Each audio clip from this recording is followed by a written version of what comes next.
Adapun orang-orang yang mereka ada penyakit dalam hatinya, ada penyimpangan dalam hatinya, mereka akan mengerti yang mutasyabih. Yang ayat ini selengkapnya adalah menerangkan tentang Quran. Walladzi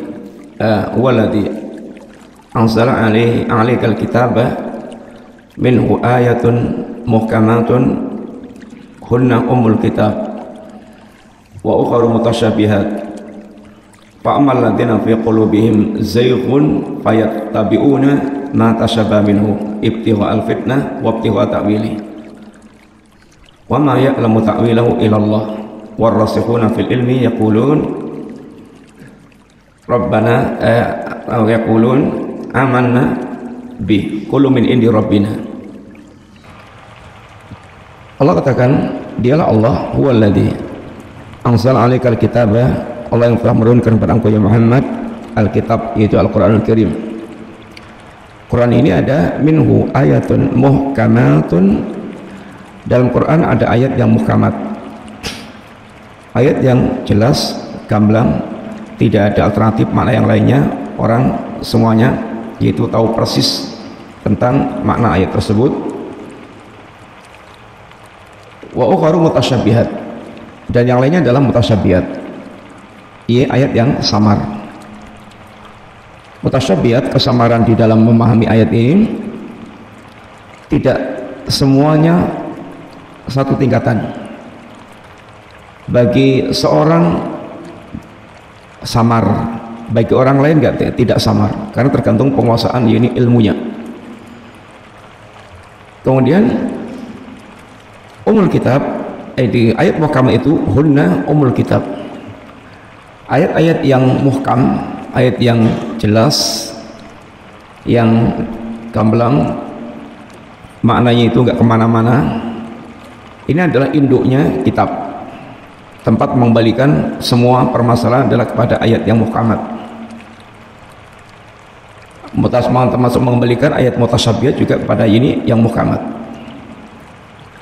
Akan tapi fa'ammal ladzina fi qulubihim zayghun, adapun orang yang mereka itu hatinya ada penyimpangan, ada bakat menyimpang, fayattabi'una ma tashabaha minhu, dia akan suka mengikuti ayat mutasyabih. Karena dengan ayat mutasyabih itu bisa diolor-olor sesuai dengan keinginan dia, mengikuti untuk membenarkan apa yang menjadi pemikiran dia. Yang muhkam ditinggalkan, yang jelas-jelas jelas gamblang itu ditinggalkan. Kemudian dia suka bermain dengan ayat mutasyabih karena dia punya agenda hawa nafsu, supaya hawa nafsunya itu bisa kemudian terlabeli atau bisa dilegalisir dengan ayat-ayat yang dia bawakan, seakan-akan dia punya ini dalil, padahal dia sedang bermain dengan ayat yang mutasyabih yang memiliki makna samar, bisa multi makna atau yang global, butuh rincian, butuh penjelasan yang lebih rinci. Penjelasannya ada di ayat yang lainnya, tapi dia tinggalkan penjelasan itu untuk dia kemudian mengikuti hawa nafsunya dia, sehingga mendengarkan uraian orang seperti ini akan menggelisahkan. Orang yang biasa mereka sudah mapan mendengarkan ayat, penjelasan yang bagus, kemudian ada ketundukan kepada ayat, tidak neko-neko, kemudian mendengarkan ceramahnya orang yang ahlus zaik, orang yang mereka suka bermain dengan ayat mutasyabih, ini akan menggelisahkan banget, karena dia akan yaitu memaksa-maksakan dalil untuk dibawa kepada arah ini hawa nafsunya. Al-Quranul Karim, para ulama menjelaskan, kalau dilihat dari sisi yaitu muhkamnya, semua adalah sebetulnya adalah muhkam. Ayatun ini alif lam mim, kemudian tilka ayatul kitab,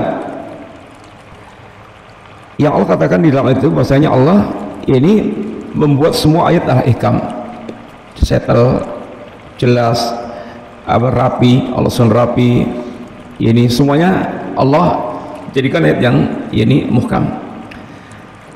Dari sisi yang lainnya adalah semuanya mutasyabih, itu mirip-mirip semuanya ayat satu ayat yang lainnya.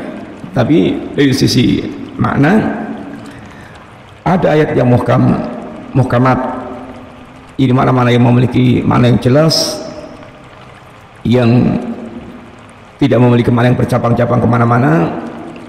Ada ayat yang mutasyabih, ada ayat yang samar, memiliki makna yang multi makna atau bisa dibawa makna ke berbagai macam keinginan. Ahlul bid'ah mereka bermain dengan ayat yang mutasyabih, bahkan meninggalkan ayat muhkam. Ayat seperti umpamanya innatina indallahil islam wa may yabtaghi ghairal islami dina fala yuqbala minhu wa huwa fil akhirati minal khasirin. Maka ayat ini tentu adalah sudah sangat jelas, sangat gamblang, sudah sangat ini tidak ada pengertian lain kecuali Islam agama Allah, selain Islam ditolak oleh Allah Ta'ala.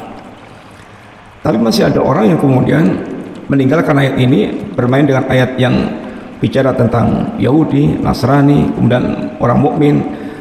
Kemudian dia pakai ayat itu untuk mengatakan bahwasanya semua agama sama, sehingga bermain dengan ayat-ayat yang itu butuh penjelasan di ayat yang lainnya, tapi dia kemudian bermain sendiri dengan ayat seperti itu, ditafsirkan dengan hawa nafsunya. Atas bagaimana orang-orang Qadariyah bermain dengan ayat yang dijadikan sebagai dalil untuk mewujudkan faham anti takdirnya, pengingkaran kepada takdirnya, dengan meninggalkan ayat lain yang bicara tentang yaitu takdir Allah SWT. Demikian pula Jabriyah, sehingga meninggalkan ayat yang lainnya, bermain dengan ayat yang dia inginkan adalah diantara model atau alamat dari ahlus zigh, alamat dari orang yang mereka menyimpang.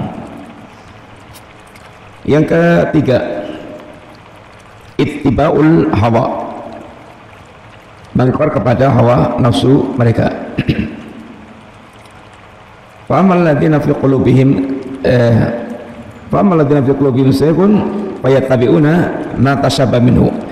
Fa'amal ladzina fi qulubihim zayg, adapun orang yang mereka dalam hatinya ada ini zayg, ini penyimpangan, menyimpang karena dia mengekor kepada hawa nafsu sampai pada tingkatan kata Allah, ara'aita man ittakhadha ilahahu hawahu, tidakkah Anda perhatikan tentang orang yang mereka menjadikan hawa nafsunya menjadi ilah mereka, sesembahan mereka, sampai pada tingkat menjadi budak-budak nafsu atau budak-budak hawa nafsu, sehingga mereka dituntun terus oleh hawa nafsunya, mengikuti hawa nafsu mereka. Yang hakikat mengikuti hawa nafsu adalah mereka menyelisih dalil-dalil yang Allah dan Rasulnya sampaikan. Fa illam yastajibu lak fa'lam annama yattabi'una ahwa'ahum. Apabila mereka tidak mengikuti engkau yang Muhammad, maka ketahuilah mereka adalah orang yang mengikuti hawa nafsu mereka.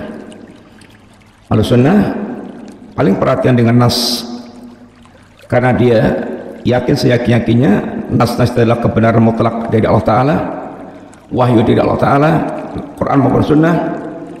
Kemudian dia yaitu yakin itulah jalan lurus, maka mereka paling perhatian dengan yaitu apa yang datang dari Allah dan Rasulnya. Hawa nafsu mereka selalu mereka paksa untuk yaitu mengikuti nas-nas yang ada. Adapun ahlus zayg enggak, mereka memiliki pikiran-pikiran dalam beragama, mereka punya pikiran-pikiran dulu, punya rumus-rumusan pikiran, kemudian mereka cari-carikan dalil untuk bisa membenarkan pikiran-pikiran itu mereka. Sehingga akhirnya ketika menghadapi nas-nas yang bertentangan dengan rumusan pikiran mereka, ada yang didustakan, ada yang ditakwilkan, ada ditahrif untuk kemudian supaya cocok dengan hawa nafsu ini mereka.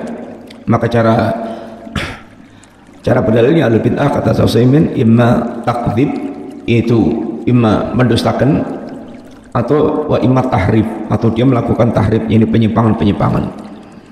Kalau bisa didustakan. Kalau nggak bisa, ya bagaimana dia melakukan tahrif, ini penyimpangan-penyimpangan.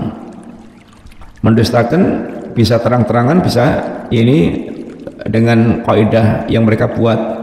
Seperti contohnya yang telah kita sampaikan, bahwasanya akidah itu hanya diterima kalau riwayat hadisnya mutawatir, sehingga kalau ahad tidak bisa diterima sebagai ini akidah. Akhirnya berapa banyak hadis yang statusnya ahad tidak sampai derajat mutawatir harus ditolak karena rumusan dia akidah harus dari riwayat yang mutawatir.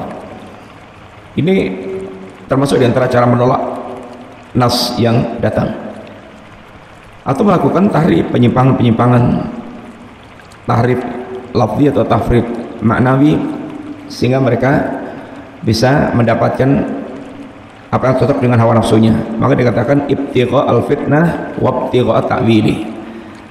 Al-Zik itu mereka mengikuti ayat mutasyabih dalam rangka untuk menimbulkan fitnah, menimbulkan kesesatan, untuk menebar kesesatan. Memang dia ingin menyesatkan manusia, atau dalam rangka untuk mencari-cari takwil yang cocok dengan kemauan dia, sehingga dia selalu bisa mendalili hawa nafsunya. Yang keempat, di antara alamat al-Zik adalah mu'aradatun sunnah bil Quran. Mu'aradatus sunnah bil Quran, membentur-benturkan sunnah dengan Quran. Quran dan sunnah dua-duanya dari Allah Subhanahu wa taala. Yang tidak mungkin ini saling tabrakan satu dengan yang lain. Walau kana min indi ghairillah lawajadu fihi ikhtilafan katsira. Seandainya Quran itu datangnya bukan dari Allah taala, pasti akan didapatkan banyak perselisihan. Quran dan sunnah dua-duanya wahyu yang datang dari Allah Subhanahu wa taala, mustahil berbenturan satu dengan lainnya, baik antara Quran dengan Quran maupun antar Quran dengan sunnah.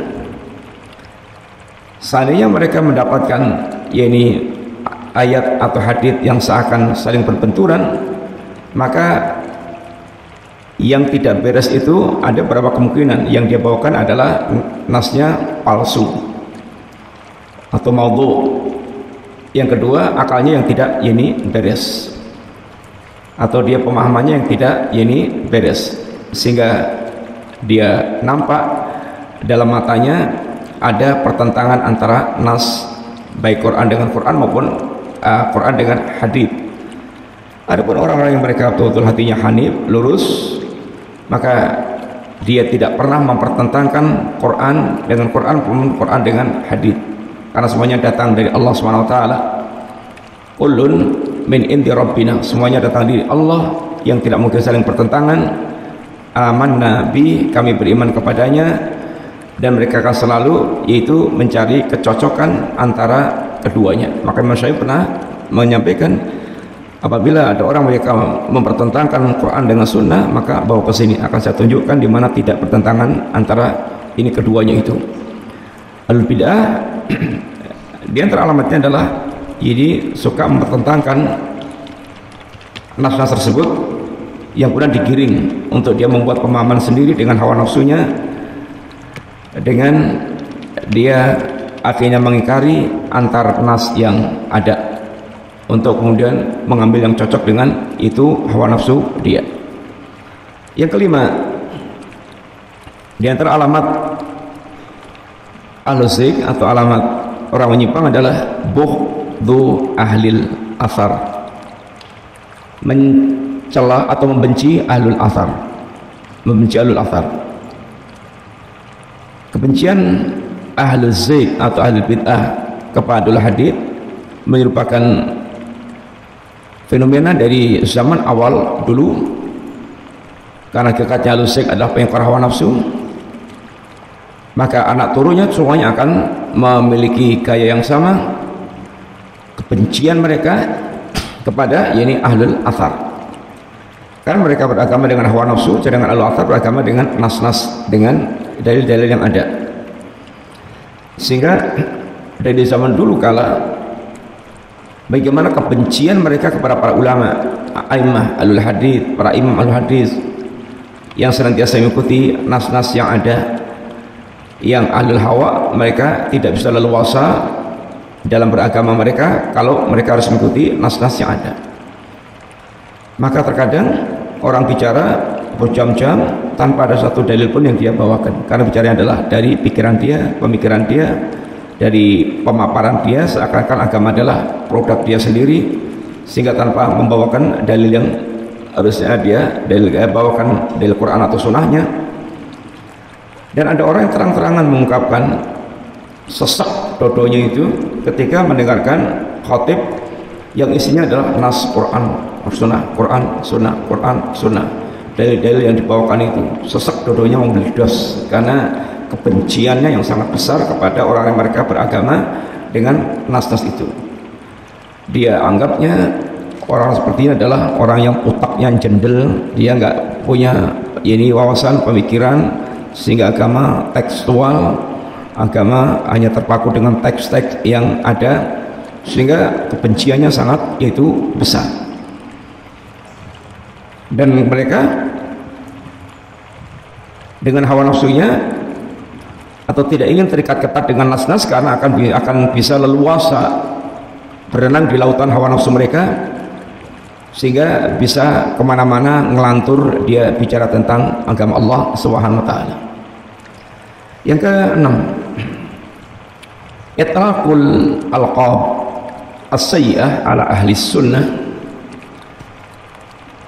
Mereka suka melepaskan lakop, gelaran-gelaran yang buruk terhadap al-sunnah, gelaran-gelaran yang muncul karena kebencian mereka kepada al-sunnah dari zaman dulu kala. Bagaimana mereka menggelari al-sunnah dengan mujassimah, umpamanya menjisimkan Allah Subhanahu wa ta'ala, jadi mengimani ayat-ayat sifat itu dikatakan mujassimah, yaitu menjisimkan Allah ta'ala. Maka mereka sebarkan al-sunnah yang mengimani nama dan sifat Allah adalah kaum mujassimah yang menjisimkan Allah ta'ala. Lalu bablasnya kafir, menjisimkan Allah kafir. Mereka gelari al-sunnah Jabriyah yang serba takdir, menetapkan takdir, bukan dikatakan jangan digelari Jabriyah. Orang Qadariyah menggelari al-sunnah adalah Jabriyah. Jabriyah ada sendiri yang mereka yaitu menetapkan takdir tanpa menetapkan yaitu iradahnya manusia, masyiahnya manusia, dan kekuatan istita'ah yang ada pada makhluk. Al-sunnah mengimani takdir dengan menetapkan adanya iradah dan istita'ah pada makhluk. Jabriyah mereka tetapkan takdir tapi meniadakan iradah dan istita'ah, sehingga manusia itu kayak robot, kayak wayang, semuanya adalah yaitu perbuatan Allah Subhanahu wa ta'ala, sehingga akhirnya mereka pun juga tidak mengingkari kemungkaran-kemungkaran yang ada. Toh itu adalah semuanya adalah sudah takdir Allah, disebabkan kepada Allah Subhanahu wa ta'ala. Sehingga Qadariyah membawakan ayat-ayat yang tidak pernah dibawakan oleh Jabriyah. Jabriyah membawakan ayat-ayat yang tidak pernah dibawakan oleh Qadariyah, masing-masing untuk mendukung hawa nafsunya sendiri, sehingga Qadariyah menggelari al-sunnah yang mengimani takdir dengan Jabriyah. Demikian pula gelaran-gelaran buruk yang lainnya, dan itu cara untuk membuat manusia lari dari manusia, sebagaimana orang-orang kafir yang mereka tidak bisa tidak bisa mencacat Nabi dari segala sisinya, maka tidak ada cara lain kecuali kemudian membuat manusia lari itu dengan cara menggelari dengan gelaran-gelaran yang buruk. Nabiullah Nuh bagaimana digelari oleh yaitu orang-orang atau kaumnya yang kafir dengan gelaran orang yang ambisi, dengan keutamaan, dengan ketokohan, orang yang berdiaroi, orang yang akalnya yaitu jongkok, akalnya nggak punya akal, rendah, akalnya rendah, jumud atau jendel akalnya, dan gelaran-gelaran yang lainnya. Demikian pula bagaimana orang Quraisy yang tahu persis Rasulullah SAW itu manusia yang paling mereka puji. Dari sisi akhlaknya mereka telah menggelari dengan as-sadiqul amin, orang yang paling jujur, paling amanah. Tetapi begitu Nabi menyampaikan risalah, bagaimana mereka berusaha untuk menghancurkan karakter Nabi dengan iftiraat, dengan kedustaan-kedustaan, sehingga Nabi digelari majnun, kadzab, kemudian sahir, syair, dan gelaran-gelaran yang membuat manusia kemudian lari dari Nabi. Gelaran yang tidak pernah ada pada Rasulullah SAW. Demikian pula gelaran ahlul bid'ah kepada orang yang sekarang bagaimana berusaha untuk betul-betul beragama dengan nas, dengan Quran dan Sunnah, dengan pemahaman para sahabat Nabi, dan menyelisihi bid'ah mereka. Maka paling gampang gelarnya Wahabi, Wahabi iblis, Wahabi celeng, kemudian segala macam digelarkan untuk mengesankan ini adalah pemikiran baru pengikut Muhammad bin Wahab, menyimpang, sesat, pemikiran yang rusak, sehingga setiap yang menyelisih penyimpangan mereka maka langsung gelarnya adalah Wahabi. Kalau membawakan ayat dikatakan ayatnya Wahabi, membawakan hadis dikatakan hadisnya Wahabi, sehingga serba untuk kemudian membuat manusia bagaimana dengar kalimat Wahabi itu udah kayak setan, iblis, sehingga lari dari orang yang dimaksudkan. Gelaran-gelaran buruk seperti itu adalah mereka jadikan sebagai senjata untuk membuat manusia tanfirun nas, membuat manusia lari dari para duat. Demikian pula bagaimana mereka menggelari para ulama, mengesankan sempitnya ilmu mereka dengan gelaran ilmunya mereka itu minta maaf nggak lebih dari celana dalamnya perempuan, hanya bicara head nifas, celaan kepada para ulama yang seakan bicaranya soal head nifas, celana dalamnya perempuan, nggak keluar dari situ. Ada lagi yang menggelari para ulama dengan ungkapan yaitu ulama buku perpus, hanya di perpus, nggak tahu wakil. Yang tahu wakil itu maksudnya yang baca Quran, kemudian ngikuti televisi, berita-berita TV sehingga tahu wakil. Sedangkan yang hanya meliki baca Quran, ayat penjelasannya, hadis sarohnya, kemudian betul-betul mengagama, itu ulama perpus, hanya ulama buku, nggak tahu wakil, nggak tahu fenomena.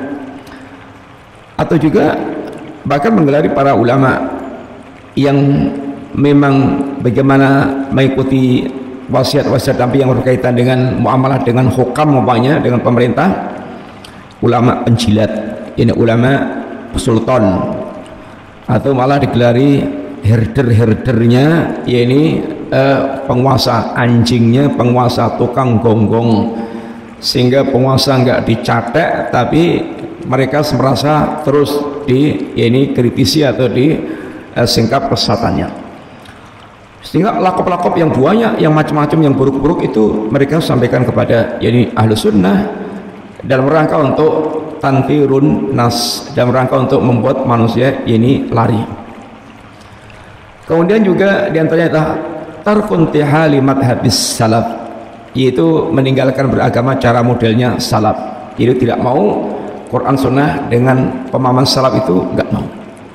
Puritan itu adalah beragama cara Puritan, beragama itu yang berkemajuan, yang modern, yang moderat, tapi moderatnya dengan standar sendiri, sehingga berusaha untuk mereka ingin menampakkan beragama yang kelihatan modern, bagus. Kalau Allah menyebutkan tentang wastiyah, umat Islam adalah umat wastiyah, umat pertengahan, moderat, maka puncak beragama secara moderat itu Nabi dan para sahabat, karena mereka yang telah paling sempurna di dalam mewujudkan yaitu agama dengan pujian Allah, pujian Rasulullah SAW, pujian yang mutlak tidak akan pernah salah, yang pujian Allah dan Rasulnya artinya pujian kepada ilmu dan amalnya, ilmu dan amalnya. Sehingga orang tidak akan pernah bisa beragama dengan moderat kecuali betul-betul faham dan mengikuti apa yang telah menjadi praktek beragamanya Nabi dan para sahabat radhiyallahu anhum jami'an. Kalau enggak, itu pasti kalau enggak jatuh kepada hulu ya ifrat ya tafrid, itu pasti. Kalau enggak hulu ya jafa, itu pasti. Kalau pengen betul-betul moderat pertengahan itu, ya mesti beragamanya seperti yang diajarkan Nabi dan para sahabat Nabi radhiyallahu anhum jami'an. Kalau enggak, pasti terjerumus. Kalau tidak hulu ya jafa, atau kalau enggak ifrat ya tafrid, itu pasti. Enggak bisa tidak. Karena setan akan menyeret kepada penyimpangan, imma ke sini, maka sini. Yang kata Imam Ibnu Qayyim, beliau mengatakan di antaranya, ma amarallahu bi amrin illa walisyaitan nasbatan. Tidaklah Allah Subhanahu wa taala memerintahkan sebuah perkara kecuali syaitan memiliki dua cara untuk menyesatkan manusia. Imma bi ifratin, baik dengan cara ifrat ay hulu, atau bi tafritin, atau dengan cara tafrid, itu jafa. Wala ini, dan syaitan tidak peduli bi ayyihi madhafar, dengan dua hal itu mana yang dia akan beruntung. Mau jadi orang mau terjatuh dalam liberal ya untung, mau jadi khawarij ya setan ya untung, mau jadi orang yang hulu untung, mau jadi orang yang melecehkan agama untung. Yang tidak untung itu kalau orang berjalan lurus di atas bimbingan yang diajarkan oleh Nabi SAW sebagaimana difahami dan diamalkan oleh para sahabat Nabi, itu enggak untung. Sehingga tidak dikatakan moderat kecuali beragamanya betul-betul itu berjalan di atas bimbingan Nabi sebagaimana yang diamalkan di famili para sahabat Nabi radhiyallahu anhum ini jami'an. Sehingga mereka meninggalkan cara beragamanya model ini salaf, nggak mau pakai manhaj salaf. Maka sebagian orang sesungguhnya akarnya itu ya kalau dibilang bermanhaj salaf, tapi berusaha untuk kemudian membeda-bedakan itu. Membedakan dengan salaf bedanya beda, kita dengan salafi beda, bedanya gini. Itu sungguhnya rumusan-rumusan orang yang mereka ini memang anti kepada cara beragamanya para ini salaf, ya agama kembali kepada ulama. Kalau merasa bukan ulama yang ahli dan pakar dalam agama itu, mbok ya tahu diri, mbok yang ngilu ditoknya itu, maksudnya itu. Karena semuanya kembali kepada ilmunya, kepada pakarnya, dan pakar agamanya para ulama yang mereka betul-betul bagaimana memahami agama dengan mendalam, rasikhuna fil ilmi, agar ilmunya kokoh, ilmunya kuat, ilmunya yaitu tangguh. Kalau kita tidak ini semodel dengan mereka, ya tugasnya fasalu ala dzikri in kuntum ta'lamun. Jangan maksa-maksakan diri. Maka kesesatan beragama itu sisinya atau dengan sebab qillatul ilmi, sedikit ilmunya, su'ul fahmi, jelek pemahamannya, su'ul qasdi, jelek niatnya. Kalau memang dia tahu diri ilmunya sedikit, ya mestinya kembalinya kepada yang ilmunya banyak. Itu para ulama. Sing kata Allah, fas'alu ahla dzikri in kuntum la ta'lamun. Jangan maksa-maksakan diri bahwa dia adalah ini bisa kuat, ini bagus. Itu dia terlalu pede. Beragama pede itu menyesatkan.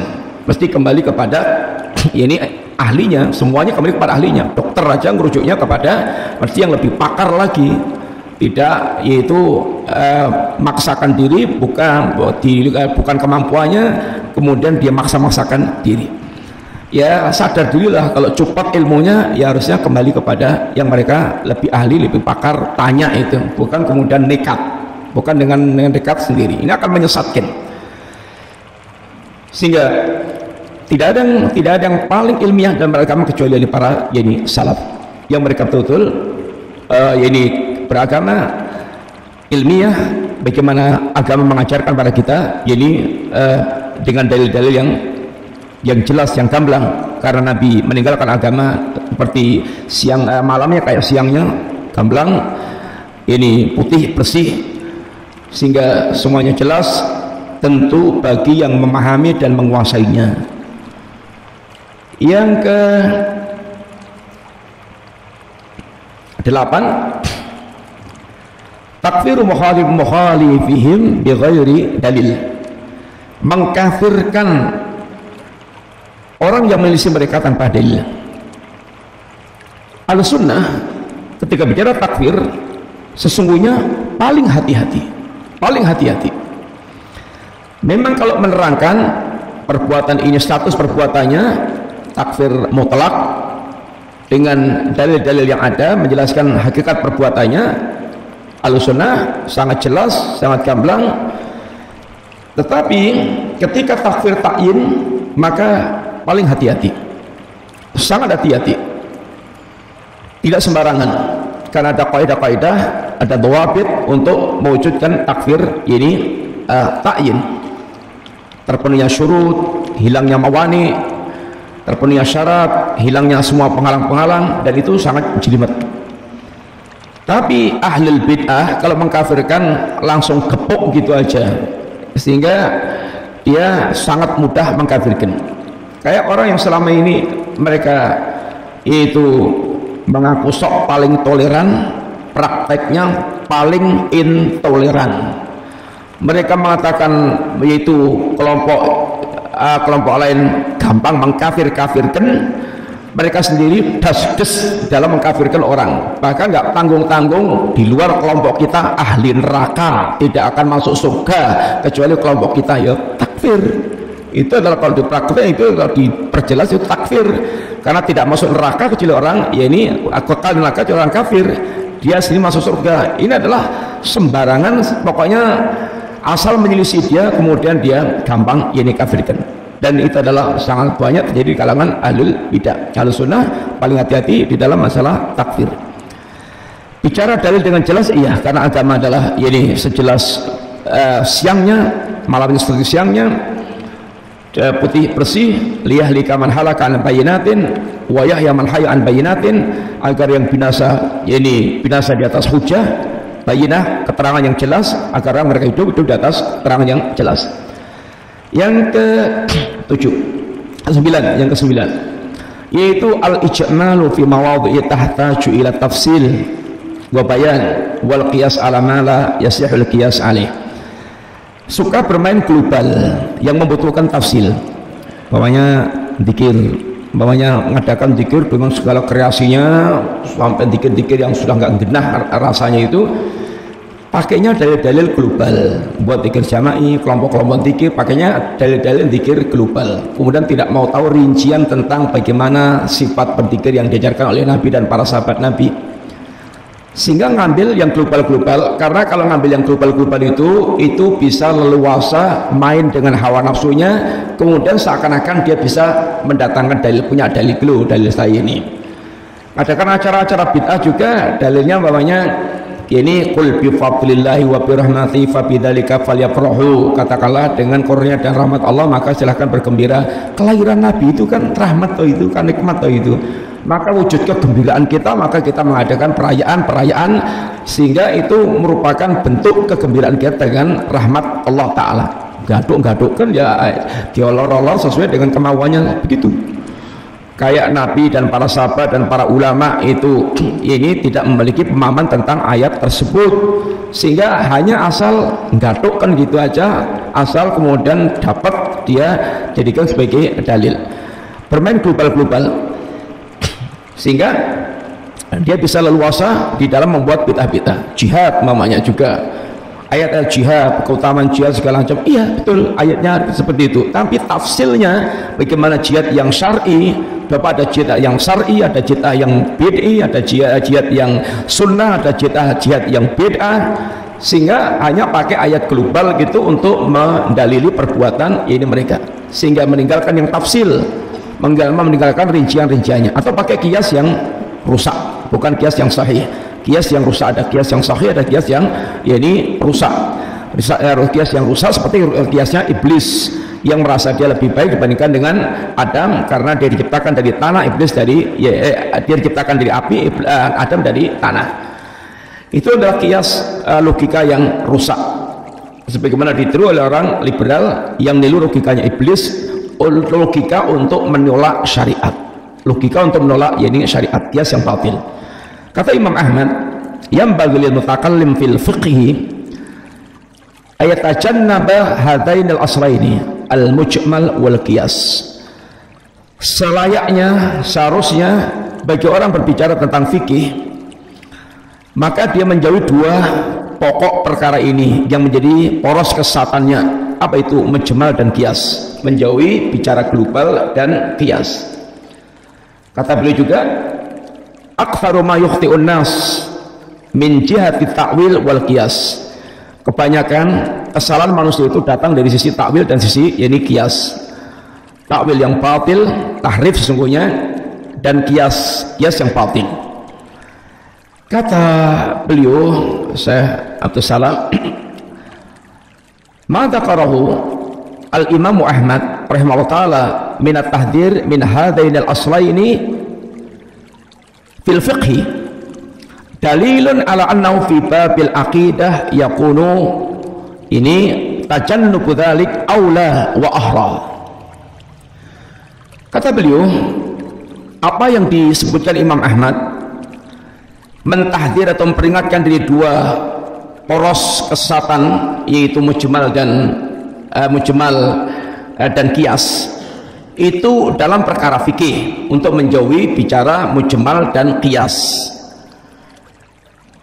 Ini menunjukkan bahwa kalau bab fikih seperti itu, bab akidah, menjauhi mujmal dan qiyas itu lebih aula lagi, lebih harus lagi, lebih harus lagi, karena perkara akidah lebih ketat lagi dibandingkan dengan perkara fikih.